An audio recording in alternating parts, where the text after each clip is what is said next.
Hey, salut à toi l'ami, c'est Yvan de la chaîne MyFitWorld. Yvan, et on se retrouve aujourd'hui pour une nouvelle vidéo où je vais vous donner 5 trucs pour bien choisir votre salle de musculation. Alors tout d'abord, pourquoi cette vidéo? Tout simplement parce que je me suis rendu compte au fur et à mesure de ma pratique de la musculation que c'est un paramètre à bien choisir, à bien évaluer avant de commencer. Alors pourquoi c'est important? Tout simplement parce qu'une mauvaise salle, une salle mal choisie, c'est une salle où on va pas pouvoir s'entraîner et donc on va pas pouvoir progresser.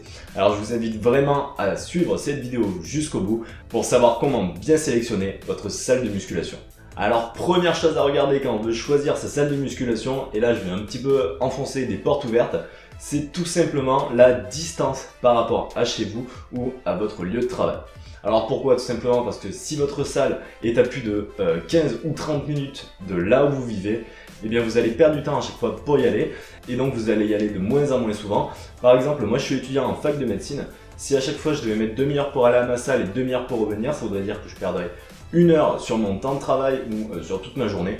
Et donc j'irai de moins en moins souvent, mais en tout cas je culpabiliserai pas mal à chaque fois que j'irai à la salle. Je ferai donc des séances plus courtes où je ne serai pas forcément dedans parce que je réfléchirai tout simplement au temps que je perds en temps de bûche. Donc voilà, premier conseil, évaluez bien la distance par rapport à chez vous et surtout le temps que vous mettez pour aller à votre salle. Deuxième truc à bien regarder pour choisir sa salle, ce sont les horaires d'ouverture. Et là vous allez me dire, ouais mais attends Yvan, en ce moment il y a de plus en plus de salles, il y a de plus en plus de chaînes de salles, et franchement les horaires sont plutôt larges. J'ai envie de vous dire oui, mais il y a certains cas assez précis où franchement il faut bien se poser la question. Par exemple, moi je me suis entraîné 2 ans en salle universitaire. Alors je pense qu'il y a beaucoup d'étudiants parmi ceux qui me suivent, et ça vous est peut-être déjà arrivé de vous entraîner dans ce genre de salle. Alors ce sont de très bonnes salles, c'est pas cher du tout, et normalement il n'y a pas trop de monde pour pouvoir s'entraîner. Le problème, c'est que très souvent ces salles ferment pendant les vacances scolaires, ne sont pas ouvertes le week-end, ferment à 21h ou 22h, et donc dans pas mal de cas, ça va être gênant pour pouvoir bien s'entraîner. Et puis franchement, quand ça ferme pendant les vacances, je peux vous dire que vous les avez là, surtout si vous n'étiez pas au courant, et vous allez devoir galérer pour trouver des solutions pour pouvoir continuer à vous entraîner. Troisième paramètre à regarder pour choisir sa salle, c'est la fréquentation. Et là j'insiste pas mal dessus parce que vous l'avez sûrement remarqué, la musculation c'est devenu une mode. Il y a de plus en plus de gens dans les salles qui s'inscrivent, et même si la quantité de salles augmente, on remarque que globalement dans toutes les salles c'est pareil, c'est de plus en plus fréquenté. Et le problème, c'est une salle qui va être blindée, ça va être une mauvaise salle pour s'entraîner, car vous allez galérer à suivre votre programme, vous n'allez pas avoir les machines que vous voulez, le banc que vous voulez, etc. Et donc, vous allez perdre du temps à chaque fois sur vos entraînements, la qualité de vos entraînements va diminuer. Bref, globalement, vous allez galérer à progresser dans ces conditions-là. Donc mon petit conseil, quand vous visitez une salle pour la première fois, renseignez-vous auprès des adhérents, demandez-leur si c'est blindé ou pas. Et second conseil sur lequel je voudrais pas mal insister, j'ai parlé tout à l'heure des salles universitaires, mais il existe aussi des salles sous forme d'association. Alors c'est clair, c'est peut-être pas le truc le plus joli à prendre en photo pour Instagram. Les machines sont peut-être pas les dernières à la mode, mais très souvent dans ces salles-là, vous allez payer pas cher. Pour info, moi ma salle, je la paye 100 € par an, donc c'est rien du tout. C'est une salle très bien équipée, avec tout le matos qu'il me faut, et la fréquentation, eh bien, elle est beaucoup moindre que dans toutes les salles commerciales qu'on retrouve. Donc voilà, franchement, renseignez-vous, surtout dans les grandes villes. Il existe encore pas mal de salles associatives, même si ça a tendance à disparaître. Et franchement, c'est vraiment un bon plan. Quatrième point super important à regarder, c'est est-ce qu'il y a des poids libres dans votre salle? Alors, pourquoi je parle de ça? Tout simplement parce que dernièrement, il y a pas mal de chaînes de salles qui ont ouvert avec pour concept de ne pas proposer des poids libres aux adhérents. Alors pour ça, il y a plusieurs raisons.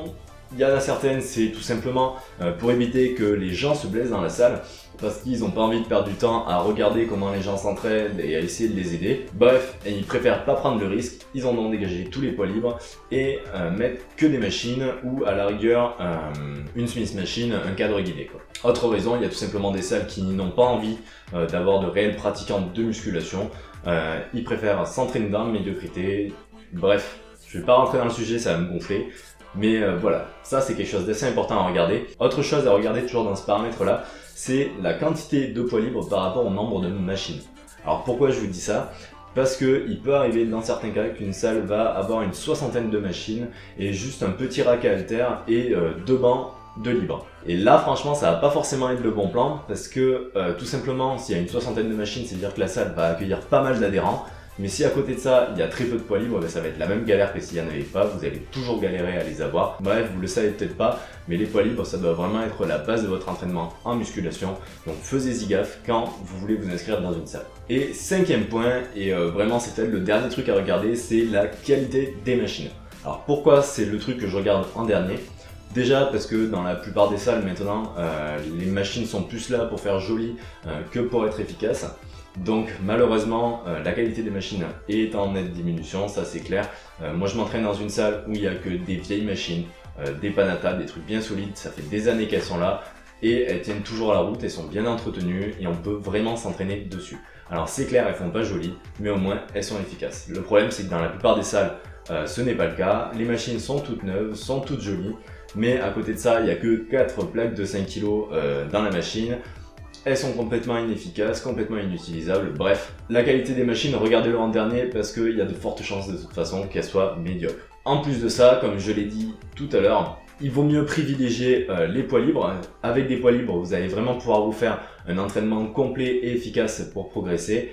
Et les machines vont juste être là pour aider. L'inverse, c'est pas vrai, s'entraîner uniquement avec des machines, franchement, c'est faisable, mais ça sera pas le plus efficace et le plus facile à mettre en place. Donc voilà, regardez ça à la fin et bien sûr c'est intéressant d'avoir des bonnes machines dans une salle, ça peut régler pas mal de problèmes, notamment des problèmes d'asymétrie, etc. Mais surtout quand on est débutant, c'est franchement pas le plus important. Voilà, je vous ai donné les 5 paramètres que moi je regarde quand je choisis une salle. Bien sûr, il y a aussi le prix de la salle, comme je vous l'ai dit, moi j'ai une salle qui vraiment me coûte pas cher du tout. Mais bon voilà, je voulais pas le mettre dans les paramètres parce que tout simplement ça va dépendre des gens. Il y en a qui vont pouvoir se permettre de prendre une salle super chère ou ils vont être quasiment seuls dans la salle avec toutes les machines du monde. Bref, ça dépend des gens. Bien sûr que c'est un paramètre à prendre en compte, mais bon, je pensais pas ça super intéressant de mettre dans cette vidéo. Autre chose, bien sûr qu'il y a des gens qui vivent entre guillemets à la campagne, du moins à des endroits où il y a beaucoup moins de salles. Dans ce cas-là, j'aurais plutôt tendance à vous inviter à essayer de vous acheter du matériel pour vous entraîner chez vous plutôt qu'aller à une salle qui va se trouver à 3/4 d'heure de chez vous parce que franchement ça sera pas efficace et vous n'y irez pas. D'ailleurs, au passage, si vous voulez que je parle de l'entraînement à domicile, dites-le moi en commentaire, je pense que j'aurai peut-être 2-3 infos d'utiles à vous apporter. Voilà, j'en ai fini pour cette vidéo, j'espère que vous l'avez trouvée intéressante et on se retrouve à très bientôt pour de nouvelles vidéos sur la chaîne MyFitWorld Yvan.